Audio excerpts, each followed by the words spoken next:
Good evening. How's everybody doing? Great to be learning with you on a Sunday, Yom Rishon. Let's light up the darkness. Okay, we are in the 9 days. It's a time of diminishing joyful activities. As I mentioned the other day, we can retain our joy in fulfilling God's will as we diminish joyful activities. It's an interesting nuance. Who's in the house? Stephen in New Hampshire, Yehuda in South Carolina, Nancy in North Carolina, Melissa in Great Neck, Bella in Florida, Bill in mid-Missouri. Prayers, please, for my mother, Shelley, who passed suddenly of a heart attack last night, and for those of us who are bereaved. I'm so sorry, Bill. I'm so very, very sorry. May your mom's memory always be for a blessing. And may the neshama have a great aliyah, a great elevation in the world of souls. And let us dedicate our learning today to your mom, Shelley Williams, of blessed memory. Oh, I'm so sorry, Bill. I'm so sorry. And so suddenly, just giving you a virtual hug. Okay. All right, so we're going to teach in her memory today. Welcoming Guy in Ohio, Shandor in the Bronx, Renee in Indiana, Lucy in Minnesota, Joe in the Inland Empire, and everyone is wishing Bill condolences. And praying for you and for the strength of your family. Absolutely. May the mourners be comforted. May you be strengthened in this difficult time. And we say amen. Also, Michelle in Jupiter. Yisrael in Philly. Chaim in Florida. Alan in New York City. And Marie in Freeport. Welcome, everybody. Wow, that is so heavy, Bill. I'm really just broken. I'm so sorry. But yeah, we're dedicating our learning today in memory of Shelley Williams, Bill's mom. Okay, we're opening a new chapter, chapter 3, here in Tractate Avoda Zara, the 27th volume of the Talmud. Our daf today is page 41. We're opening this up at the bottom of page 40b with Mishna number 1 of chapter 3. All statues are forbidden, i.e., it is prohibited to derive benefit from them because they are worshipped at least once a year. And this is the statement of Rabbi Meir, minority position. And the rabbis say the only type of statue that is forbidden is any statue that has in its hand a staff or a bird or an orb, as these are indications that the statue is designated for idolatry. If the statue is holding a different item, it may be presumed that the statue is fashioned for ornamental purposes and not for worship. And Rabban Shimon ben Gamliel says it is prohibited to derive benefit even from any statue that has any item whatsoever in its hand. So as we're processing this teaching here in the first Mishnah in chapter 3, think of it this way. If you go to Washington, D.C., and you enter the Capitol building, there's a lot of statues in there of presidents and senators and congressmen and generals and all kinds of leaders, people who the nation wished to honor by making a statue of them in our Capitol. They're not deities. We're not worshiping them. Nobody is worshiping these statues. So it is both kind of a decoration, really, a decorative feature of the Capitol, and a kind of a tombstone, set in another place, a commemoration, a way to honor history and to honor these people who made a big contribution to the creation and the growth of the United States of America. It has nothing to do with idolatry. By contrast, if you're thinking about a city street or a government building in the Roman Empire at the time of the Mishna, right, which was closed about the year 200 of the Common Era. So a lot of the statues that you encounter in public life in Rome certainly are statues of gods and deities that the Romans worshipped. And if it had anything to do with idolatry ever, right? So then that statue, even later, when it's come down or when it's not being worshipped anymore, but it was used for idolatry, we're going to have a problem with it, and we're going to prohibit a Jew from, obviously Jews can't worship those statues, but you can't even later reclaim the marble and grind it into dust to be used, in a planter and sell it for marble chips or something like that, because it was used for idolatry. On the other hand, if we don't have a reason to believe that it was used for idolatry, if the more logical, more commonplace thing that a particular statue was used for was that kind of, decorative, historical type of statue like we're talking about in the American Capitol, well, then a Jew could benefit from it. So that's the kind of analysis we're doing here. Was the statue used for idolatry? Okay, that's the Mishnah. Now the Gemara. If it is true that the statues to which Rabbi Meir is referring are worshipped at least once a year, what is the reason for the opinion of the rabbis who permit deriving benefit from them? And the Gemara answers that Rabbi Yitzchak Bar Yosef says that Rabbi Yochanan says in Rabbi Meir's locale, people would worship statues once a year. And therefore, Rabbi Meir, who maintains that one must be concerned for a minority occurrence, see Yevamos 61b, issued a decree that statues are forbidden even in other places due to that locale where people would worship statues. And the rabbis, by contrast, who do not maintain that one must be concerned for a minority occurrence, did not issue a decree that statues are forbidden even in other places due to that locale. And Rav Yehuda says that Shmuel says, we learn that this dispute between Rabbi Meir and the rabbis is only with regard to the statues of kings.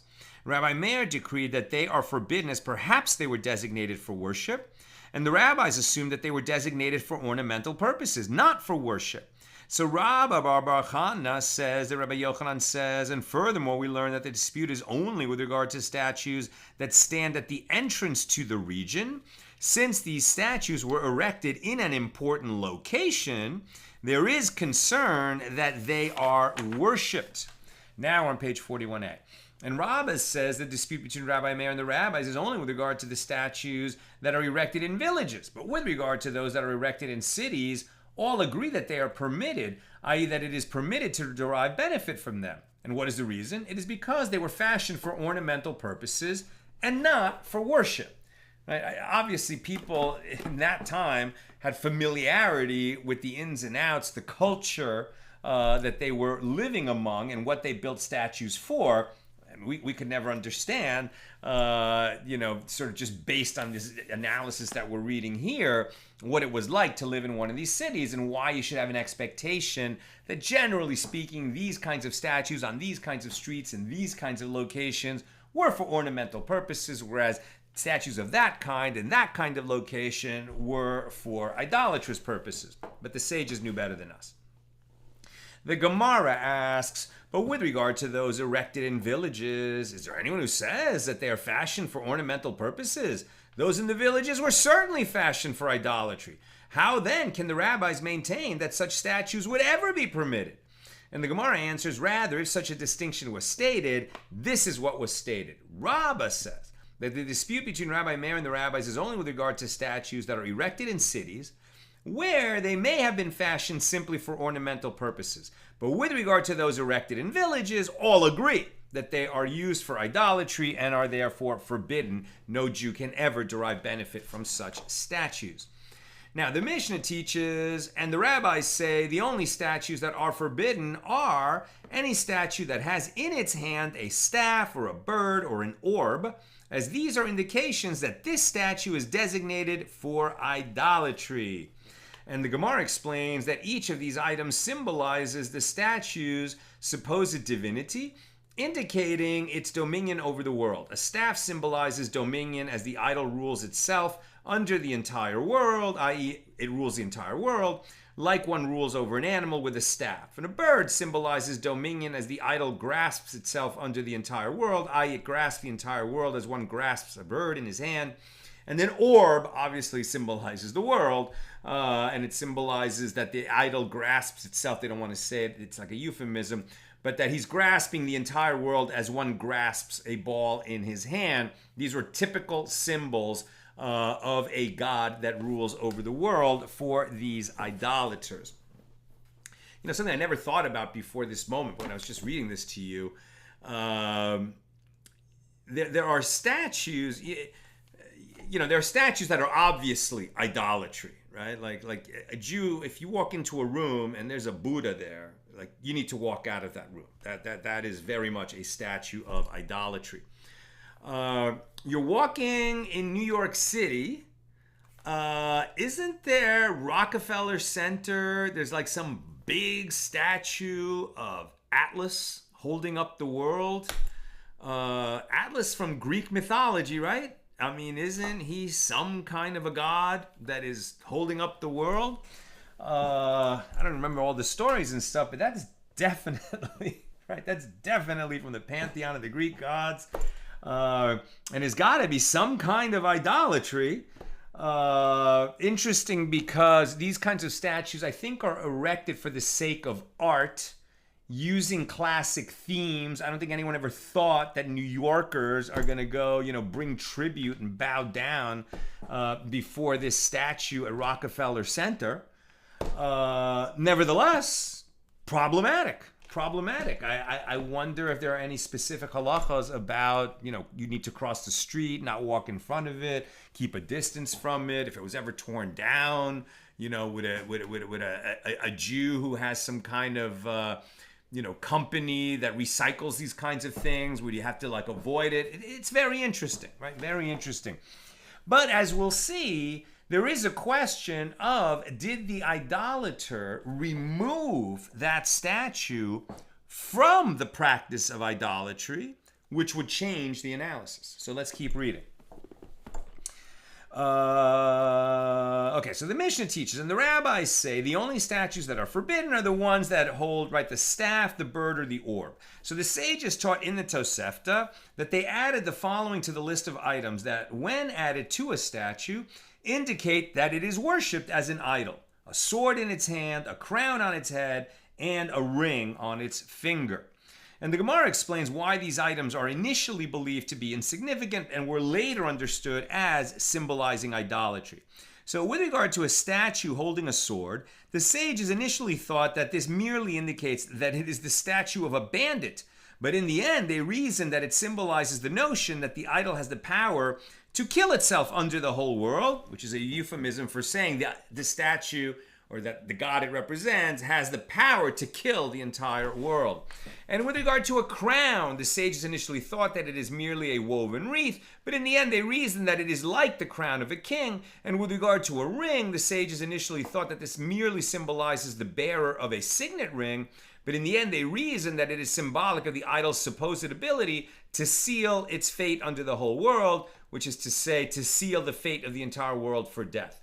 And the Mishnah teaches that Rabban Shimon ben Gamliel says it is permitted to derive benefit from any statue that has any item whatsoever. It is prohibited to derive benefit even from any statue that has any item whatsoever in its hand. No matter what the item is in the hand, it becomes a symbol of idolatry, according to Rabban Shimon ben Gamliel, not the list of items we've already mentioned.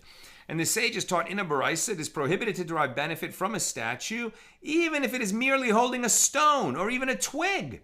And Rav Ashi raises a dilemma. If the idol is grasping excrement in its hand, then what is the law? If you're saying any item, well, what if the item that is in the idol's hand, this statue, is a pile of poop? Are we to think that this is now a statue of idolatry? It seems like a hyperbolic question just to sort of push this law to its nth degree. Do we say that the statue is forbidden, as perhaps this indicates that the entire world is inferior, like this pile of excrement? Or perhaps does this indicate that the idol itself is inferior to the entire world, like excrement, and nobody is intending to set up this idol as some kind of a deity for worship? And the Gemara concludes, Teiku, this question shall stand unresolved. And with that, we could finish a very short discussion of Mishnah number 1. And we move on to Mishnah number 2 here in chapter 3.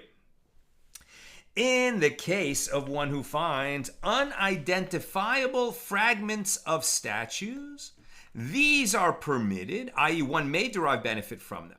If one found an object in the figure of a hand or in the figure of a foot, these are forbidden, as objects similar to these have been worshipped. Right? So if the statue is completely fallen apart, you can't even tell what these, let's say marble chips or stone chips are. They might have come from a statue, but it's so unidentifiable. Okay, you could use those stones. But if parts of the body are still identifiable, then no. That seems to be the simple reading of the Mishnah. As I was reading this earlier, I was thinking of Percy Bysshe Shelley's poem, very famous sonnet. The ones of you who are familiar with it probably already know what I'm talking about. Ozymandias. I don't know how you pronounce that. Ozymandias.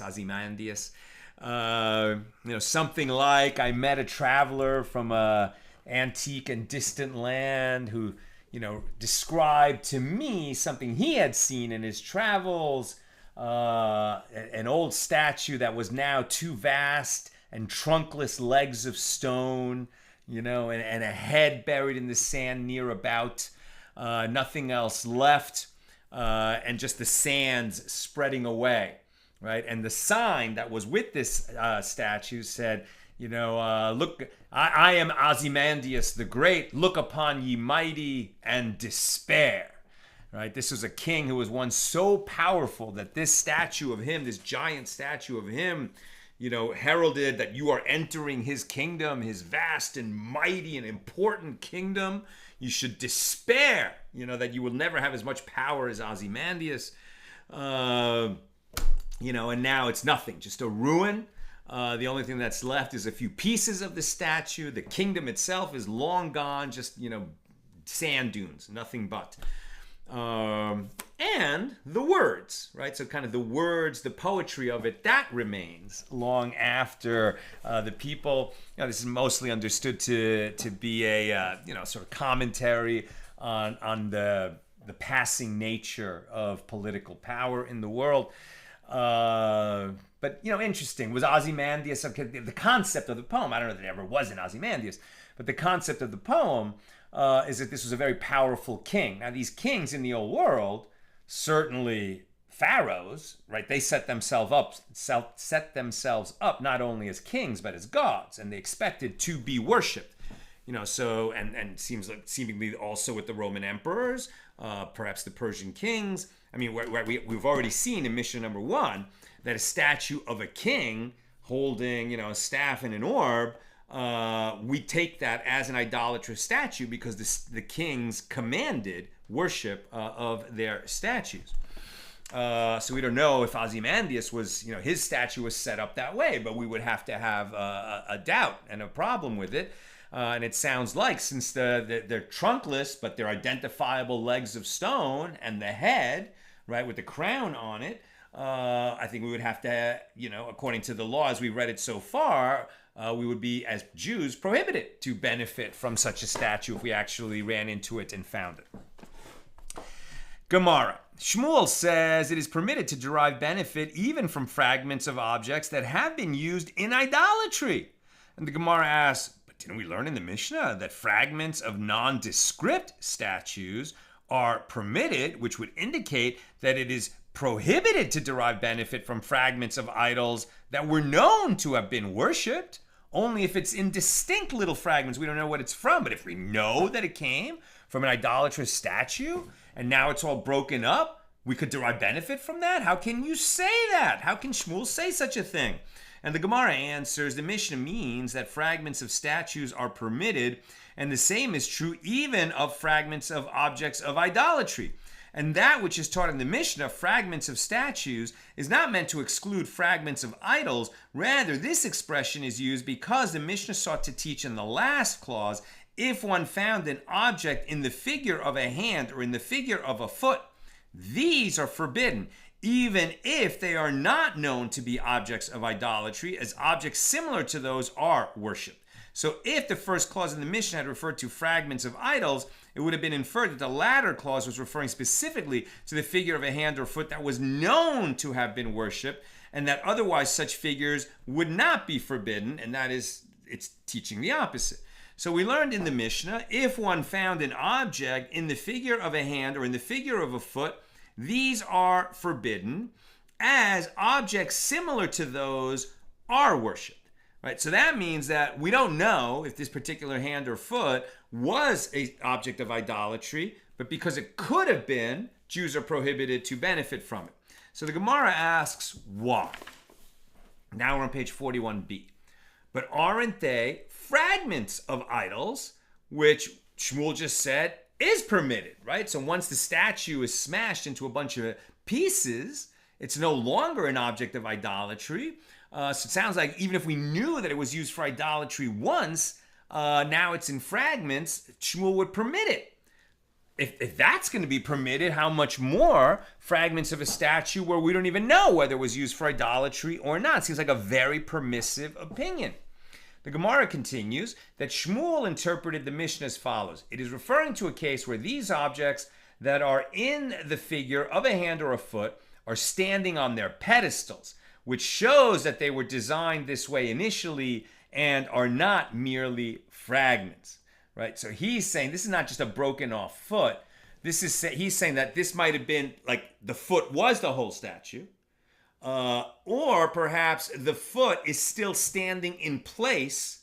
Maybe there was the rest of the statue above it, but the foot on the pedestal is in a sense still holding its place in the way that it was worshipped when the idolaters worshipped it.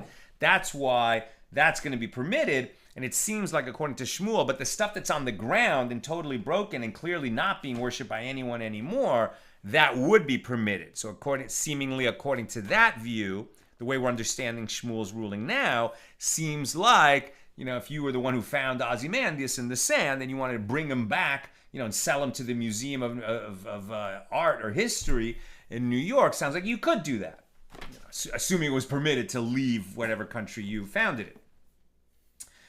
Never stopped the British. The British found statues and brought them back to the British Museum from all over the world. I think we have more respect for local ownership, right, of these kinds of historical artifacts in our era. Okay, let's keep going. It was stated, with regard to the objects of idolatry that broke by themselves, Rabbi Yochanan says it is prohibited to derive benefit from them, and Rabbi Shimon ben Lakish says permitted. So the Gemara explains the sides of this dispute. Now again, it seems like, okay, now we're making a distinction between, did the idolater say that this thing got old and he's not going to worship it anymore, and so he tore it down to replace it maybe with something else? Or are we saying, maybe the idolater built it, but his enemy came and, there was a war and the enemy tore it down? Or are we saying that, he put it up and it stood for, who knows, decades, centuries, but eventually, the forces of erosion brought it down, so it just fell by itself. Now, does that make a difference? Does it then become permitted for benefit of a Jew? Rabbi Yochanan says that if it broke by themselves, so that means the idolater never himself removed the object from idolatry, so it remains prohibited. Rabbi Shimon ben Lakish says it would be permitted because it's clearly no longer an object of idolatry. So the Gemara explains the sides of the dispute. Rabbi Yochanan says it is prohibited, as its owner did not revoke its status as an object of idolatry. Rabbi Shimon ben Lakish says that it is permitted, as the owner presumably revoked its status as an object of idol worship, having said to himself, if the idol could not save even itself from harm, can it save that man, meaning himself, right? If the enemy came and tore down the idolatrous statue, how powerful is this deity? It couldn't even save itself, let alone save the people who worshipped it. Rabbi Yochanan raised an objection to Rabbi Shimon ben Lakish from the passage in the book of Samuel, recounting the downfall of the Philistine idol Dagon. So this is 1 Samuel 5:4. And when they arose early the next morning, behold, Dagon was fallen on his face to the ground before the ark of the Lord. And the head of Dagon and both of the palms of his hands lay cut off upon the threshold. Only the trunk of Dagon was left to him. And from the next verse, it seems that Dagon's worshippers accorded it honor despite its destruction, as it is written, therefore the priests of Dagon and anyone who comes into Dagon's house do not tread on the threshold of Dagon in Ashdod until this day. So evidently, when the idol breaks, its worshippers do not stop worshiping it. Rabbi Shimon ben Lakish said to him, is there proof from there? The reason people do not tread on the threshold of Dagon is that they had abandoned their worship of the Dagon and would instead worship the threshold upon which the Dagon was found. As they stated this reasoning, the spirit of Dagon has left the Dagon idol, and instead it came and rested upon the threshold of that temple. Rabbi Yochanan raised another objection to Rabbi Shimon ben Lakish from the Mishnah. In the case of one who finds fragments of statues, these are permitted. So this indicates that fragments of known objects of idolatry are forbidden. Rabbi Shimon ben Lakish replied, do not say that the indication is that fragments of objects of idolatry are forbidden. Rather say that the indication is that full statues themselves are forbidden. And the unattributed Mishnah is in accordance with the opinion of Rabbi Meir, who in the previous Mishnah prohibits any statue as it is possible that it is worshipped annually. Even if we're not familiar with seeing people come and bow to it every day, might be that it gets worshipped once a year according to, one of the idolatrous practices of the Romans or these other peoples who lived in that area, and you're not aware of it. So it might be an object of idolatry even though you don't know it, so you have to be careful of that, and that's why Rabbi Meir would prohibit any statues that are whole for Jews from benefiting, prohibit Jews to benefit from it. The Gemara asks, but how does Rabbi Yochanan refute the following logic? From the opinion of Rabbi Meir, one can learn a detail with regard to the opinion of the rabbis. Doesn't Rabbi Meir say that statues are forbidden, while fragments of statues are permitted? Well, from this, one can derive that this is true according to the rabbis as well. With regard to objects of idolatry, the object itself is forbidden, but its fragments are permitted. So the Gemara rejects this comparison. How can these cases be compared? There, in the case of statues, the fragments are permitted because there is room to say that people worship them, and there's also room to say that people did not worship them. And even if you say that people did worship them, there is room to say that their owners subsequently revoked them. This is not comparable to a known object of idolatry where people certainly worshipped it. And who is to say that its owner certainly revoked it? Maybe the owner revoked it, but we don't know that he certainly revoked it. So there's a higher probability that we are looking at something that we know it was used for idolatry.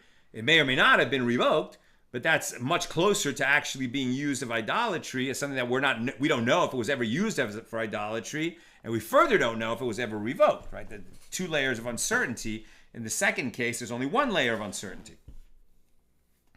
It is a conflict between an uncertainty as to whether or not it was revoked and a certainty that it was worshipped. And the principle is that an uncertainty does not override a certainty. It might have been revoked, but we know it was worshipped for idolatry, so we're going to certainly leave that statue prohibited for Jews to benefit from it. And the Gemara asks, and does an uncertainty not override a certainty? But isn't it taught in a baraisa? In the case of a chaver, right? A chaver, we've talked about it many times, is a term for a very pious Jew in ancient times, usually one of the sages themselves, who held themselves to a much higher standard of sort of purity and righteousness and religiosity than was necessary, more than was required, right? Because a Jew who's not a priest can certainly eat food that is not tahor. He can eat food that is tameh, chulin, non-sacred food, in a state that is not pure, not ritually pure. That's permitted. Nothing wrong with it. It's only that you can't bring things that are tameh into the holy temple. You can't bring offerings that are tameh. A priest cannot enter while he is tameh, etc. And priests themselves can only eat teruma when both the teruma and the priest are in a state of tahara, of purity.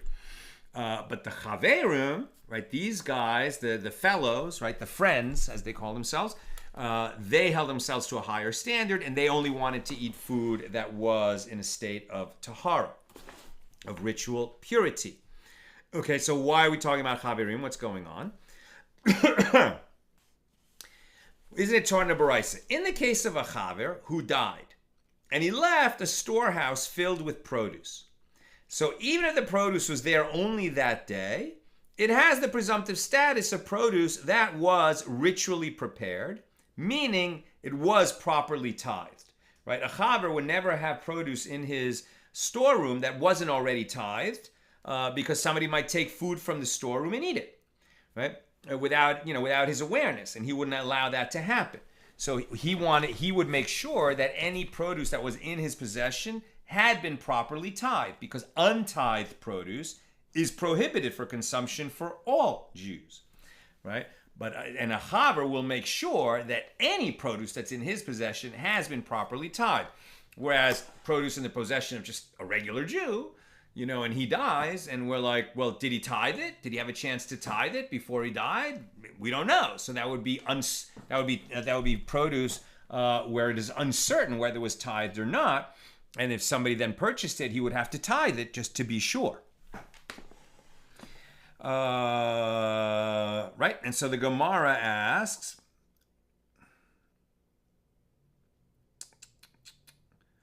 and so from this principle that if it belongs to a chaver, we know is tithed. So the Gemara infers. So what's the point? And that is due to the presumption that the chaver tithed the produce himself or instructed others to do so. And from this, the Gemara infers.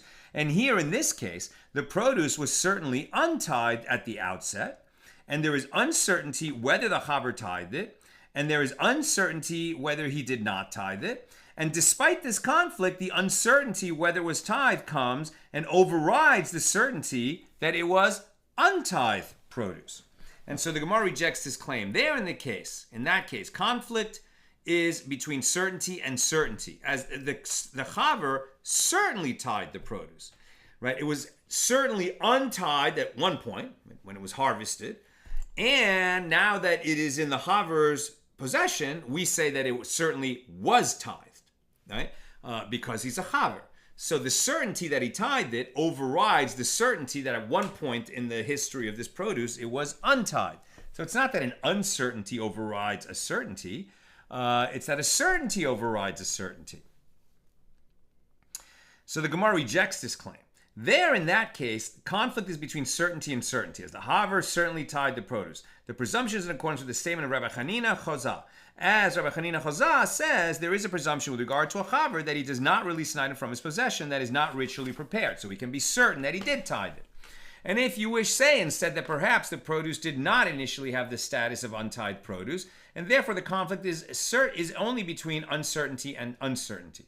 And this is because it is possible that there was never an obligation to tithe the produce, as the chaver may have acted in accordance with the statement of Rabbi Oshaya, who says that a person can employ artifice to circumvent obligations incumbent upon him in dealing with his grain, and bring it into his courtyard in its chaff, so that his animal may eat from it, and this grain is exempt from tithes. Although the obligation to tithe produce that has been fully processed applies even to animal fodder, it is permitted to feed one's animal untithed produce that has not been fully processed. It hasn't reached the end of the processing, to where it's going to become flour, for example. In light of this law, it is possible that the produce in the storehouse of the chaver never needed to be tithed. Consequently, this case is a conflict between two uncertain factors, as it is uncertain whether or not the owner was obligated to tithe the produce in the first place, and even if he was required to do so, it is uncertain whether or not he tithed it.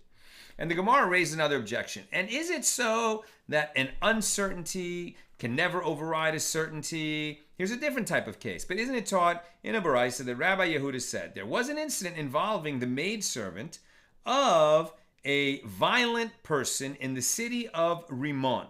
Now on page 42a. Who cast a non-viable newborn into a pit. Right? So a baby was born like a stillbirth. A dead baby was born.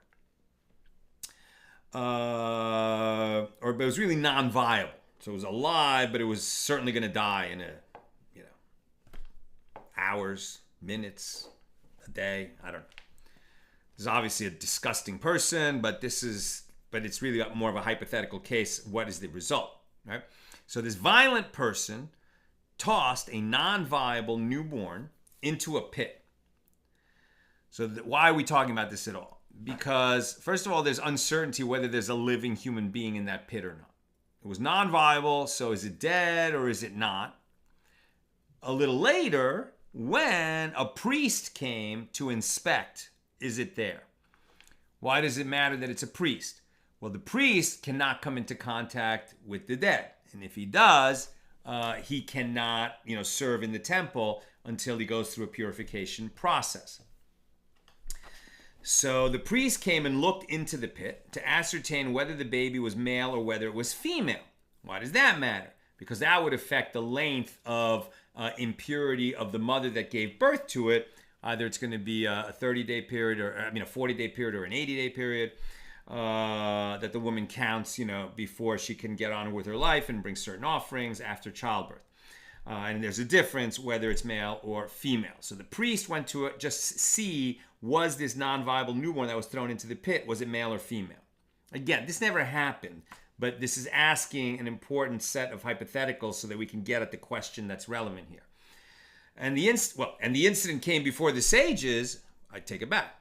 It did happen. And the incident came before the sages to rule whether or not the priest had contracted tuma while he was standing over the corpse. Did he see the corpse? And they deemed him pure. Obviously, he didn't see a corpse. He's not sure whether he saw a corpse or not. And the basis for this ruling was due to the fact that as martens and polecats are common there, it is likely that the body was dragged away before the priest ever arrived at the pit. The priest looked into the pit because he was going to do the woman a favor to ascertain if this non-viable newborn was male or female. He never saw the baby. Now, is it because the baby was there and he didn't see it, or because it had been dragged away by some rodent? We don't know, right? But there's at least a possibility that a rodent dragged it away. Since that's actually a pretty common occurrence, where you toss this non-viable newborn into such a pit that some rodent would drag it away, there's cause to believe that the priest is not tameh, because when he stood over that pit, there was no human in it, no dead human in it. And that's why they ruled him pure, not tameh. So the Gemara concludes its objection. So here, in this case, where it is certain that the woman, the servant of this violent person, cast the non-viable newborn into the pit. We know that a newborn was cast into the pit. But it is uncertain whether an animal dragged it away, and it is uncertain whether no animal dragged it away. We don't know. And the sages nevertheless ruled that an uncertainty comes and overrides a certainty. Right? Because the last known certainty is that the violent person tossed a non-viable newborn into that pit.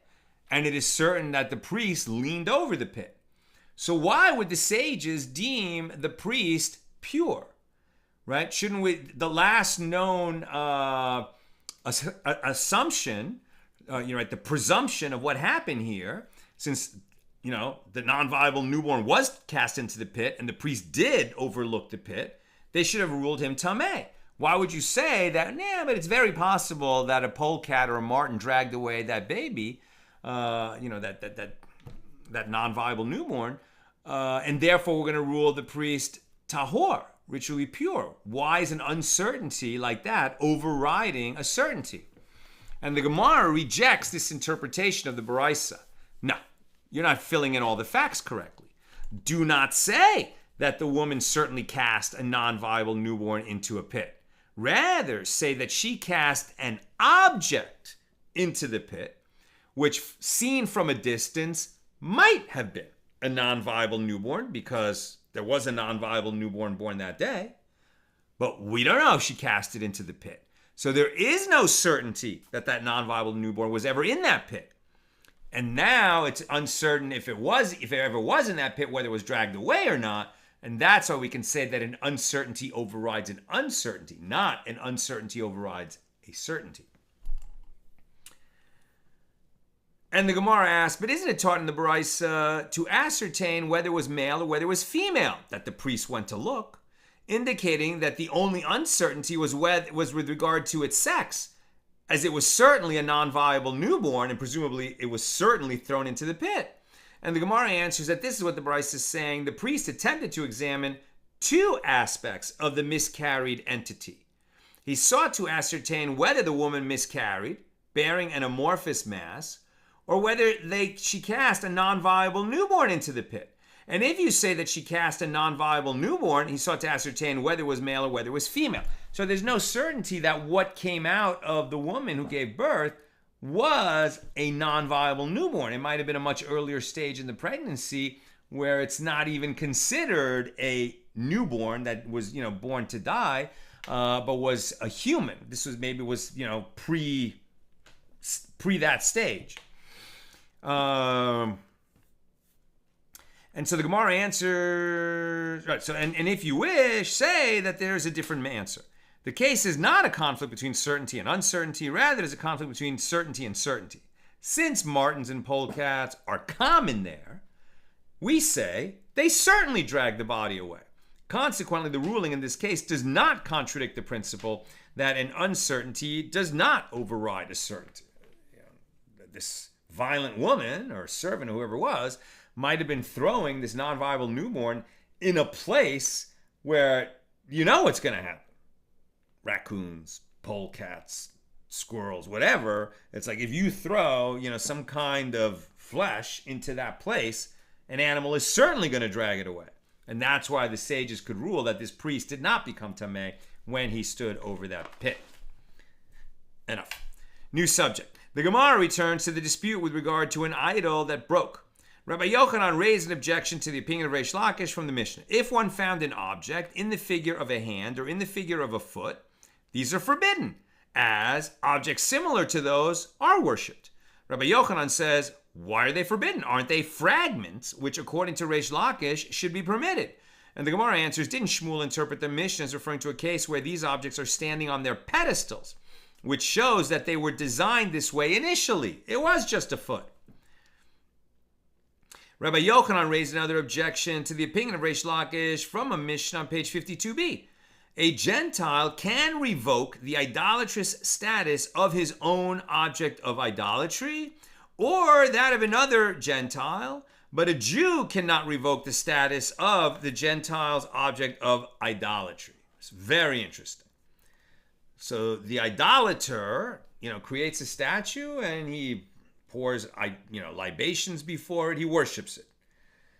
And then at a certain point, he says, you know what, I'm going to get myself a new, better, bigger idol. And this one is no good anymore. I'm only going to have one idol that I worship, so I'm going to throw this one out. So he tears down the old one, puts up the new one. The old one he puts in the dumpster. Now, he has revoked the idolatrous status of that statue. And at that point, the Jew could come along and, use the marble for whatever he wants to use it for, as long as it's obviously not idolatry, because it's no longer an idolatrous statue. On the other hand, if the Jew bought a house, from this idolater, and when he arrived to take possession of the house, there was an idol in it, right? So he could say to himself, well, the idolater left the statue here, so he doesn't want it, so I am going to tear it down and revoke its status as a statue of idolatry. I will make that claim, right? I, the Jew, will say it's no longer for idolatry. He can't do that. The Jew cannot remove the idol from the status of idolatry. Only the idolater can do that.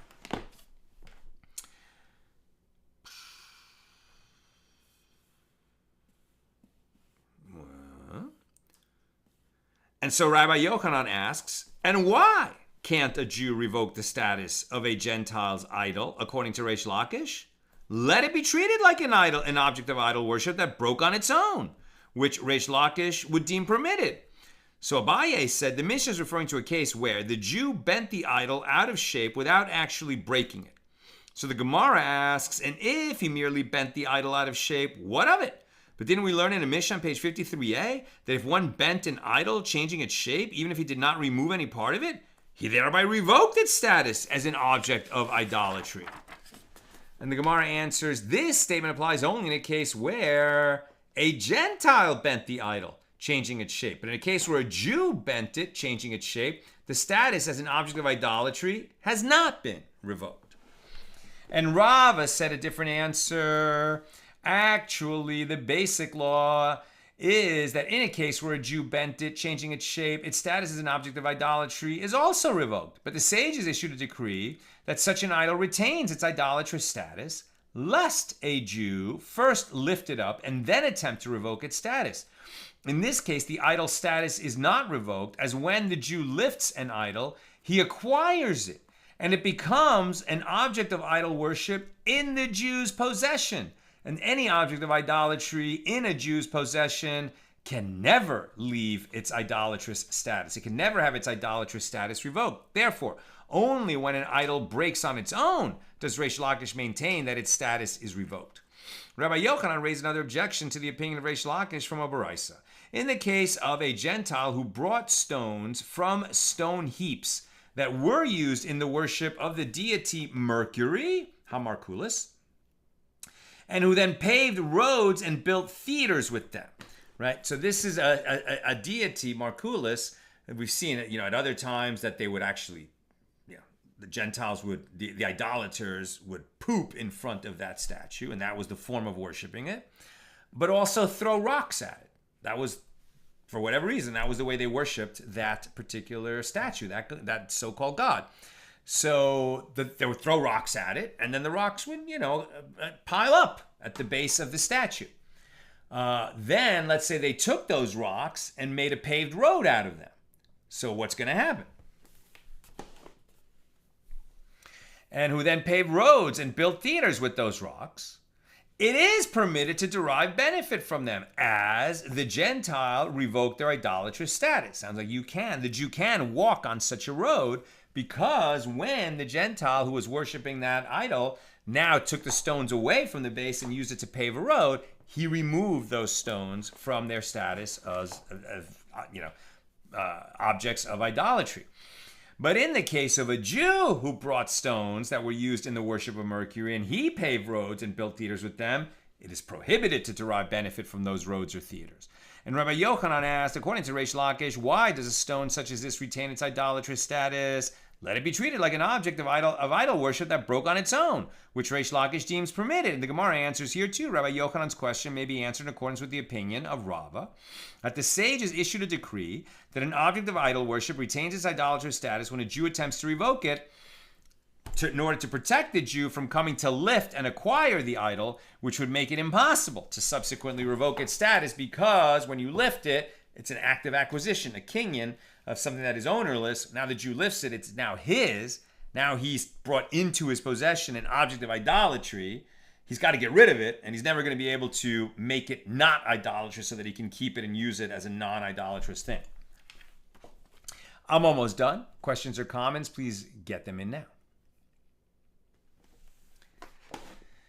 Rabbi Yochanan raised another objection to the opinion of Reish Lakish from a Baraisa. In the case of a Gentile who shaved down an object of idol worship for his own sake, as he needed the shavings, the idol itself and its shavings are then permitted.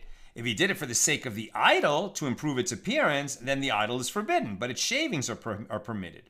But in the case of a Jew who shaved down an object of idolatry, whether he did it for his own sake or for the sake of the idol itself and its shavings are forbidden for benefit. Rabbi Yochanan asked, according to Reish Lakish, in a case where a Jew shaved the idol for his own sake, by shaving we mean like if it was made out of wood, you would be shaving down, like using a plane and carving down layers of wood, and these wood shavings or stone shavings or metallic shavings, right? So Rabbi Yochanan asked, according to Reish Lakish, in a case where a Jew shaved the idol for his own sake, why are the shavings forbidden? Let it be treated like an object of idolatry that broke on its own. And the Gemara answers here too. Rabbi Yochanan's question may be answered in accordance with the opinion of Rava, that the sages issued a decree that an object of idolatry retains its idolatrous status when a Jew attempts to cause it to be revoked, to protect the Jew from coming to lift it and acquiring it. And Rabbi Yochanan raised another objection to the opinion of Reish Lakish from a Mishna on page 43a of this tractate. Tomorrow's daf. And Rabbi Yosef says, when one encounters an idol, he should grind the idol and throw the dust to the wind or cast it into the sea. And the rabbi said to him, what is the good of that? That also gives a Jew benefit from the idol as it becomes fertilizer for his crops. And deriving any kind of benefit is prohibited, as it is written, and nothing in the prescribed item shall cleave to your hand. Deuteronomy 13:18. So Rabbi Yochanan asked, according to Reish Lakish, why is this prohibited? Let it be treated like an object of idolatry that broke on its own. And here too, Rabbi Yochanan's question may be answered in accordance with the opinion of Rava, cited above, that the sages issued a decree with regard to this matter to draw a fence around the Torah, lest the Jew ever pick it up and acquire it before he has a chance to, disintegrate it and move it out of idolatry. Same answer. Okay. Taking some questions. Bill, I'm wondering, and I should say that this is an idle sort of curiosity of mine and not something I expect anyone to have as an answer off the cuff. If the rules on statuary holding specifically orbs and staffs is still considered forbidden, because that became a symbol of monarchical power in Christian Europe in the intervening centuries, so there are a great number of statues that we never use for idolatry that have an orb or staff or scepter. So that's a great question, right? The two sides of this argument would be, well, the world changed. And so the idea that a statue holding an orb or scepter indicates that it was used for idolatry, that became counterfactual. Now, the majority of such statues are just, indicate that a king ruled here, and they built a statue to honor this king, and it was never worshipped for idolatry. So should we change the assumption? Or once a law was adopted as a halacha, and we don't have a later court that is greater in wisdom or number to revoke the earlier halacha, we leave the halacha in its place. I don't know the answer, but that would be the two sides of the question. Bill also says, I should say, I think I find Rabbi Meir's position somewhat more defensible, particularly with regard to Roman statues, particularly given their custom of deifying dead emperors. So a statue that was made as a decoration could have become an idol in the interim. There you go. Another reason to be stringent. Lucy, people bow down before a Buddha, but the Buddha is understood to be a man, not a god. Would that still be considered idolatry? I mean, it's definitely part of an idolatrous religion, and it includes idolatrous rites. I mean, I could be wrong, but from what I have heard and what I remember, Jews need to distance themselves from any kind of Buddha or Buddhist practices. And yeah, there are lots of these so-called Boo-Jews, people who have left Torah, Judaism, and Jewish observance, and they're looking for meaning and spiritual meaning in life, and they end up encountering Buddhism and say, oh, I like this religion, it's very nice, very interesting. And what I would say to them is that whatever you're looking for that you didn't find in Judaism that you think you're going to find in Buddhism, the reason you think that is because the Judaism you were exposed to was a shallow and meager reflection of what Judaism really is, because Judaism has such a depth of spirituality and history. And whatever you're looking for on a spiritual quest, you can find in your backyard. I'm not saying there's anything positive or negative about Buddhism. I'm just saying whatever you thought you could find there, you can not commit the sin of idolatry, and you can find it in Judaism. Renee, regarding the Atlas at Rockefeller Center, but isn't Atlas lifting the globe? Is this really the same as an orb for iconography? Did I miss something? But what about, say, some random statue not depicting a deity? Is an orb a globe for the rule in discussion? Right, well, forgive me, my Greek mythology is very weak. If Atlas is holding up the world, right, so Atlas is not a human, right? Atlas is some kind of a deity, right? And if he's a deity capable of holding up the world, no good, right? No good. The question I asked is, but if it represents a story about, deities in mythology, but it was only erected as art and never meant to be worshipped and maybe never was worshipped, then do we say that it could be permitted for benefit because it really never was an object of idolatry? Or do we say because it suggests idolatry that it would be prohibited? I find that question very interesting. I don't know the answer. Yosef, why was the iconic art done by Bezalel for the tabernacle, which was commanded and inspired by God, not considered an idol, being a statue and an image for them to incorporate during their worship? Modern scholars draw parallels to Egyptian practices in such a way that distinguishes from it. Right, you're talking about the cherubs that are on the Holy Ark, right, which represent angels of the Lord. and that are part of like the worship. I mean, we don't see them normally, but when the high priest, the Kohen Gadol, would enter the Holy of Holies on Yom Kippur, so he would see the Holy Ark. And we have a tradition that those two angels on the Ark cover, when the nation of Israel had turned its heart to God, then those angels were facing each other. And when the heart of the nation had strayed away from God, the angels were facing away from each other. But why is that not some form of idolatry? So the simple answer, I would say, is because God said to make our cover in that way. He was communicating something to us. We know that there are angels, right? So they only represent angels, and God has told us that there are angels. Angels are referred to in many places in the Bible and even in the Torah. So it was not any kind of idolatry. It was just a symbolism that was meant to teach something, which you could talk about what it was that it was meant to teach, but it was never meant to convey any sort of idolatry. And finally, Joe, English kings and queens are often depicted with orbs in one hand and a scepter in the other, and these items are handed to them during a coronation.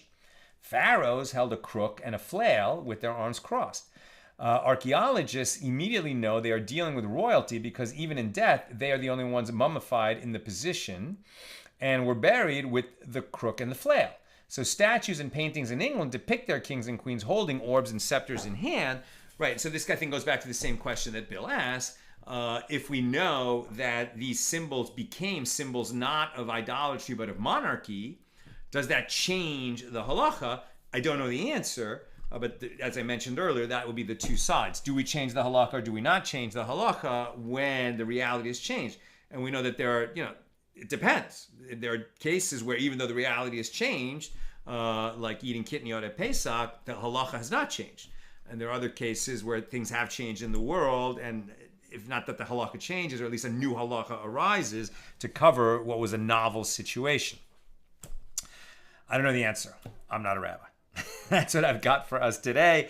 And with God's help, we'll be together again tomorrow, Monday at the regular time, 6 p.m. Pacific. Have a great night.